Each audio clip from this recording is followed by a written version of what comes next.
Hello everybody and welcome to episode 2 of our game development series, Knightwatch: A Journey. I guess technically this would be episode 3, but we named our first episode episode 0, so we're just calling this one 2. So before we start, I was looking at the videos for weeks 1 and 2, and although I'm happy with how they turned out, I think they could use a little bit something extra. You see, there's this thing called YouTube monetization.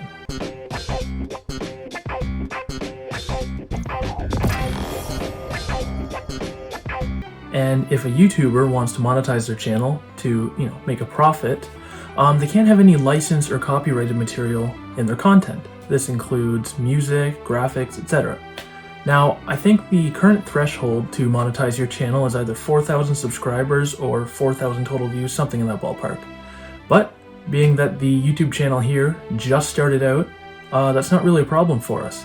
So, because profit can be completely taken out of the equation for us, what does that mean exactly? Well, I could be wrong, but as far as I know, as long as these videos continue to be purely just for fun and entertainment purposes with no monetization, I don't really have to worry about copyright strikes. Wrong! So I'll tell you what, I'm through with royalty-free graphics and music for the time being until we reach, let's say, 20,000 subscribers. That's pretty ambitious. So, that means we can up the ante a bit and add some production value to the channel. And I know, before everyone starts saying it, I know my mic sucks. I got a new one coming this week. Anyways, let's get into what we're going to be doing today. Today is the day we finally start our brand new game project on the Unreal Engine 4. And because visual coding can get a little bit dry, especially if you have no idea what you're doing, like myself, and you're going to be sitting there for long periods of time, this could get a little music montagey. License music montagey. So, without further ado, let's get into it and roll the new intro.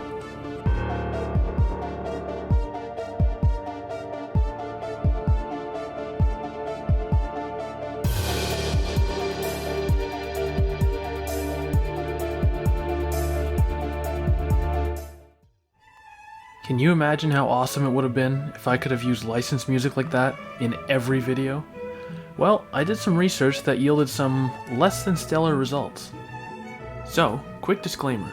Turns out that monetized or not, I can't use copyrighted music or I'll definitely receive one of those copyright strikes I talked about earlier. That sucks. But, to keep my promise to increase the quality of videos on the channel, I'm still going to do my best to increase the production value of my content, and as for the music, I still don't like that royalty-free garbage. So, like I did for the game theme song, I'm gonna recruit the help of a music producer friend I have to make some original music for the channel, because I don't know how much more of this I can listen to.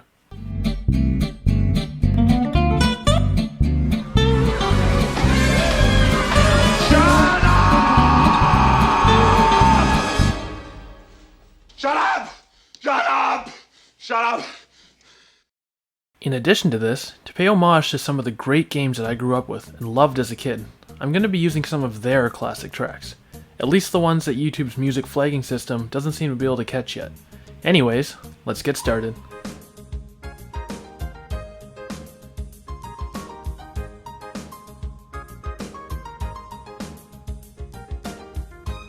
So, we're going to begin by opening a new project in the Unreal Engine.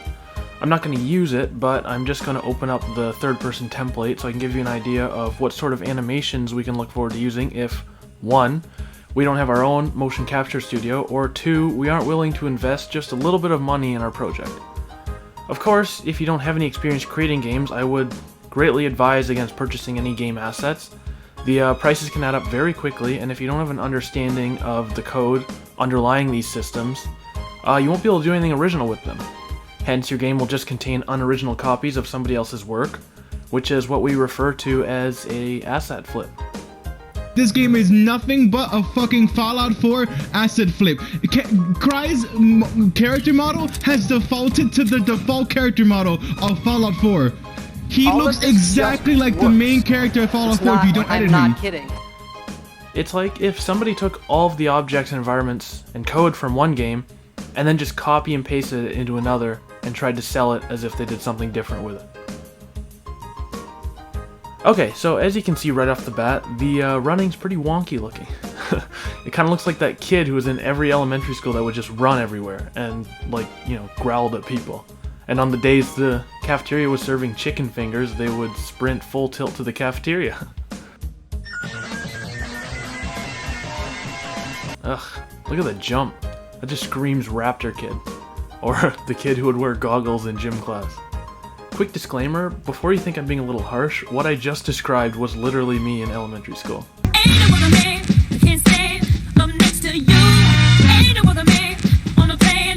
So, don't get mad. So, first things first, we're gonna ditch these animations. And because we're here to learn, I'm gonna explain to you why sometimes characters in games enter what is called T-pose. It's tutorial. The game level's loading in, and a character's mesh. Mesh is just like a person's physical form. So when you look at me, you're seeing my skeletal mesh. So when a game is loading in a character's mesh that has loaded before its animations, which would be applied to the character's body, are loaded, the character will enter its default pose, which is also known as T-pose.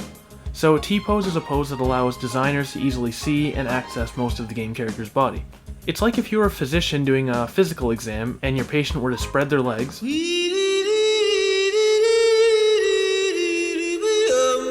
Sorry. If your patient were to spread their legs and arms far apart from their body, it would be much easier to manipulate their joints to see areas like surrounding, say, under their arm or the inner thigh. This is especially important when mapping out what points of the character's skeleton an animation will manipulate. Like, if I'm applying a reload animation to a character's skeleton, it's much easier to see the arm joints I need to manipulate if the arms are spread out like this, rather than if the arms are right close to the body like this. Anyways, I got sidetracked. So, when no animations are applied to the body, the blueprint will enter its default T-pose, and you end up with something like this. They're moving in herds.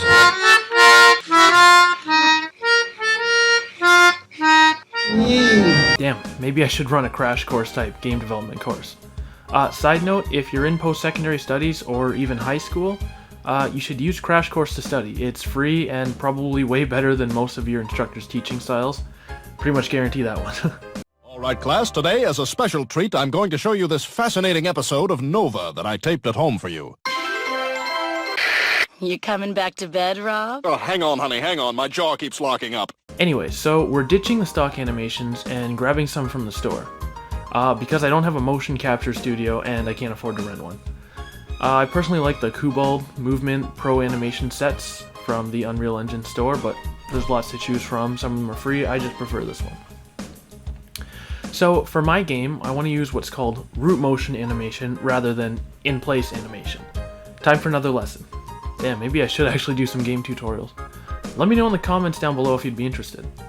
Anyways, the difference between root motion and in-place animation is that root motion animation actually drives character movement.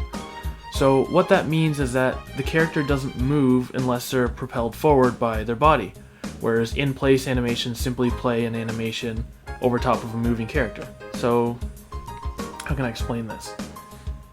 If we were using in-place animation, imagine this hand is the character and this is the surface they're walking on. So in-place animation takes a character that's already moving forward, so the animation isn't driving their movement, and takes a walking animation and places it over top of that moving character. So they're already moving forward, but now we just play the animation of them walking. Now, root motion actually uses the character to propel itself forward.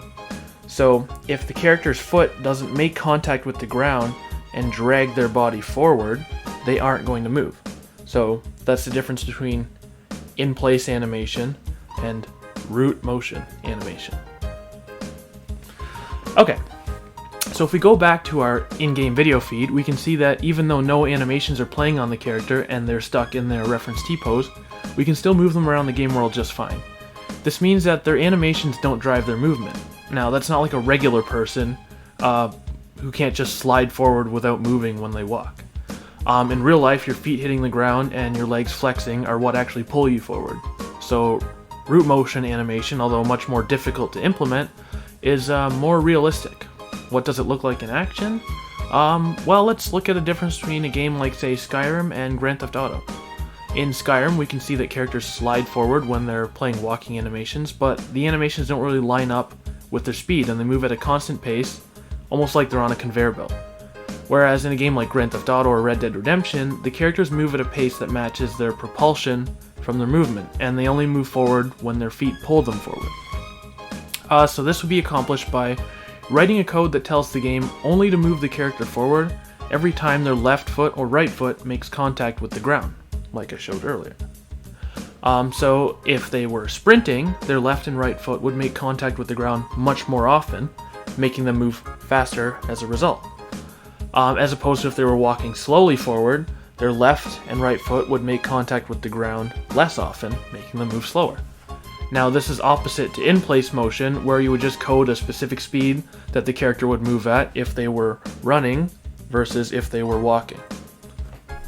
Now the reason I wanted to make a single player game focused on story rather, besides the fact that these are my favorite types of games, is that root motion is much harder to implement in a multiplayer game. This is because not only does the game have to generate your own movement, but the movement of everyone around you as well. So think if we used an in-place motion system, characters would just slide forward as normal, and they just play whatever animation the game engine tells them to over top of the character mesh. But if we use a root motion system, like in Grand Theft Auto Online, kudos by the way to them accomplishing such a feat, the game engine has to generate events that propels each character forward every time their feet hits the ground. Every time their foot hits the ground. So think about a game world containing 200 separate players, and the game engine has to account for every time one of these 200 players takes a step. Yeah, easier said than done. So that's what we're going to be working on today, creating a root motion system for our game. And at the end of it all, I'll show you a comparison between what we started with and what we ended up with. So now it's time to get into one of those montages I talk so much about. I will, however, break up the montage every now and then to provide some commentary or jokes that only I think are funny. Anyways, cue the montage.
The f*** is this?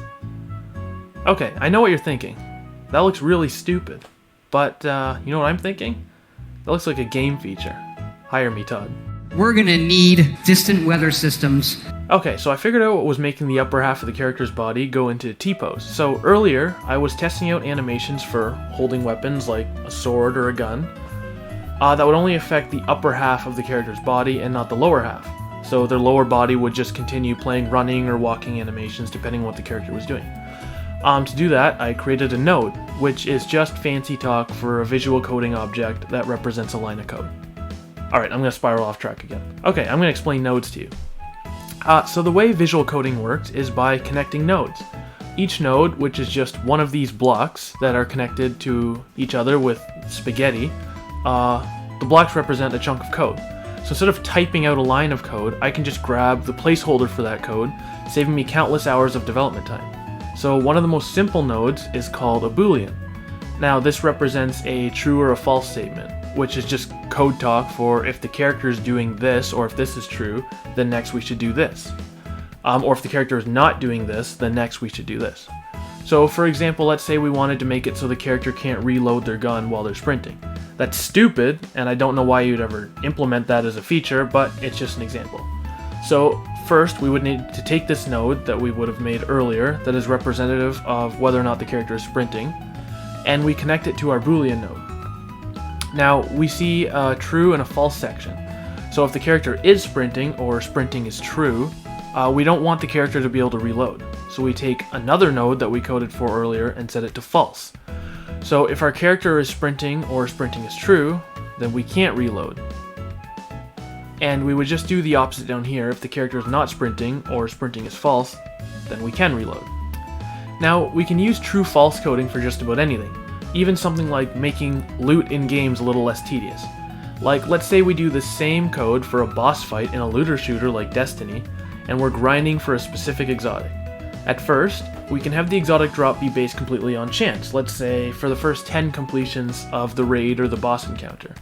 All the while, we can make a line of code like this that keeps track of every time the character completes the boss fight and the exotic doesn't drop. Then a new line of code can ask, has the player completed the stupid asinine boss battle 10 times with no drop? Okay, then just give them the gun, or at least drastically increase the drop rate after the 10th completion. Pretty straightforward, right?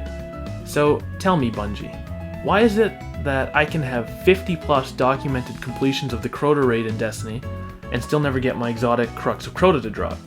What I just showed you guys took me like 40 seconds to complete. So you're telling me that after years of complaints and shitty drop rates, nobody was willing to take 40 seconds to be like, alright, we'll throw them a bone. If they do our raid 60 times without getting the drop, we'll just give it to them. You won't even have to tell anybody, and no one would ever know.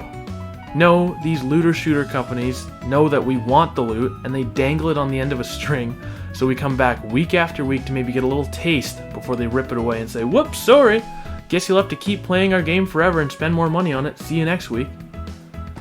That's why I'm making this announcement. If this game ever does get released, it'll be completely free, single player, have no microtransactions, loot boxes, or any real-world purchases of any kind. I don't really care about making money off the game. I don't need the money. That's, why I went to school. All I want to do is make a good game like the ones we all played growing up, when progress was determined by effort and skill, where if you tried hard enough, you would eventually win. Not this crap where you pay for time savers or surprise mechanics. Anyways, before I get sued, I guess I should send out a mass apology to these big game companies. So, let's get into it. Dear friendly game company, I'm deeply sorry that I did anything resembling criticizing your games or practices. Loot boxes are like Kinder Egg surprises, and we should encourage kids to spend more money on your microtransactions.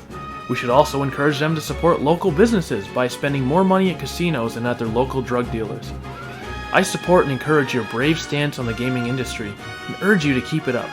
You're doing God's work out there. Signed, My flagrant French ass! Jesus, where the hell was I? Oh yeah, so the upper half of my body was in T-pose because I had no animation applied to it.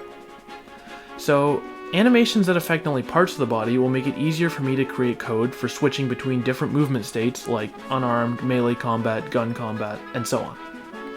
So, with that out of the way, let's see what we're left with.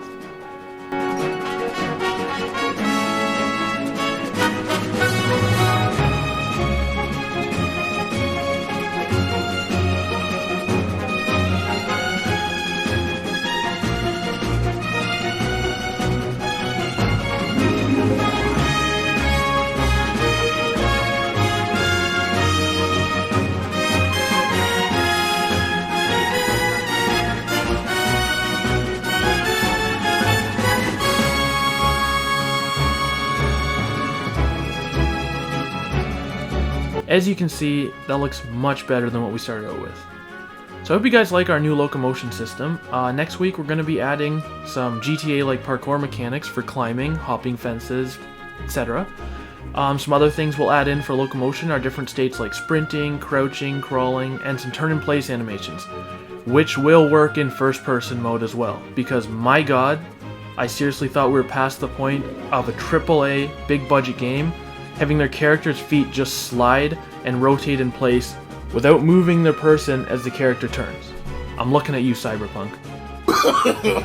No, no, no, no.